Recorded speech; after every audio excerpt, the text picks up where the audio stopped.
Now, when this idea first popped in my head, I thought it was a load of nonsense. However, the more I thought about it, the more connection I saw between these two shows, primarily in their differences. Everything from the characters' views on violence to the way violence is depicted, and even on a meta level, what it serves towards the show itself. What two shows am I talking about? Well, today I'm discussing Dragon Ball Z and Akira and the depictions of violence within them. So, I think the best place to start is with the 90s classic Dragon Ball Z. But first...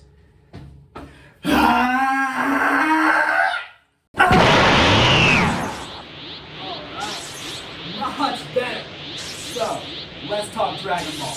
Dragon Ball Z is the story of Goku and Vegeta as they fight galactic threats all across the universe, growing stronger and stronger with every foe they face. Goku and Vegeta are two Saiyan warriors from the long-destroyed planet Vegeta.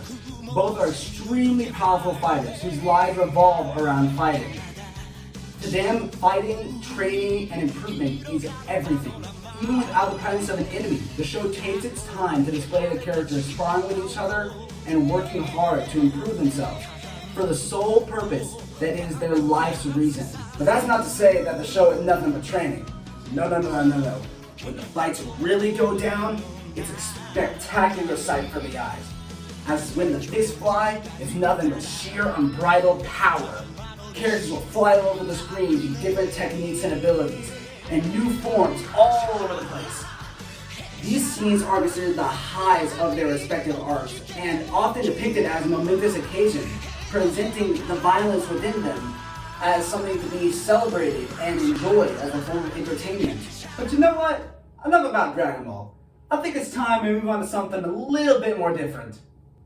But first, let me power down and probably change to something a bit more comfortable. Be right back. Alright. Now this is the look. Nice. Okay, now it's time to talk about Akira. When boiled down, the story of Akira is one of two teenage orphan thugs, Tetsuo and Kaneda, and how their violent actions affect the world around them, with Tetsuo becoming a superpowered terrorist in a way, and Kaneda being forced to stop him. The world these two live in is one filled with violence, destruction, and poverty. Growing up in such an environment, it meant that all they could do was fight for survival. Tetsuo and Kaneda had no choice but to survive. If they wanted to live, they had to be feared. It was either be the hunter or the hunted. They didn't fight because they wanted to. It's just something they had to do in order to live. That's just the world they lived in, and that's the only thing they could do for their freedom. Speaking of the violence caused by these two boys, it's a real sight to behold. The violence in this film is nothing less than apocalyptic. Everything from buildings to people just get decimated in the sheer destruction caused by Tetsuo. The violence is depicted as horrific, grotesque, and dystopian in nature, leaving the viewer aghast and shocked at the sheer destruction caused by this one teenager. But now that we've gone through each series on its own, I think you're starting to see the bigger picture here. The way in which these classic pieces of animation approach violence is drastically different from each other. In fact, they're kind of the opposite. But you see, the characters of Dragon Ball Z and Akira view fighting as intrinsically tied to their lives, but for completely opposite reasons. Goku and Vegeta fight not because they have to, it's because they want to. They want to more than anything. Fighting is their life's purpose. Fighting is what gives their life's reason. However, in Akira, Tetsuo and Kaneda have no choice but to fight. They fight to survive. It's all they can do. That's why they do it, so they can live. Living is what gives the fighting reason. This idea of opposite mindsets can even be seen in how the violence is depicted within the media itself. Dragon Ball celebrates its fights, making it the heights of the series. It's displayed as heroic when Goku finally beats the main villain of the arc. It's exciting even. Violence is displayed as cool, it's entertaining. But that's not the case in Akira. In Akira, when Tetsuo is destroying the city, killing innocents and destroying buildings, everything from the music to the imagery is nothing less than haunting. The viewer is left in a state of shock and terror at the sheer bloodshed in front of them. However, despite everything we've covered so far, there's still one thing left. The reason why these two have such polar opposite takes on the concept of violence.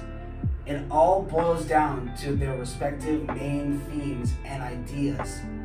You see, Dragon Ball has the belief that through strife and violence comes personal growth and growing beyond your limits, while Akira has the belief that through strife and violence comes destruction and ruin. Being primarily a show for kids, let's be honest here, Dragon Ball Z wanted to use its action to inspire its audience. It wanted to show them that struggle and strife doesn't always mean something is impossible, that it's destined for failure.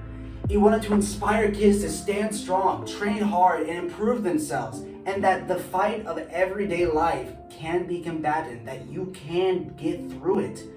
Dragon Ball Z's violence was designed to give people hope. On the other hand, there's Akira. While there are many different opinions and views on the film, for me personally and my interpretation, I believe that the film wanted to teach the world about the truly negative consequences of human violence brought upon itself. Being inspired by the bombings of Hiroshima and Nagasaki, as emphasized by the opening of the film, the violence in this movie goes out of its way to display the horrors of humanity, horrors not so dissimilar from its tragic inspiration. Humanity's cruelty creates violence. Violence creates destruction. Akira's violence was designed to show people the horrors it can create upon itself. So really, at the end of the day, these two pieces of Japanese animation are two sides of the same coin, each one preaching the opposite message of the other.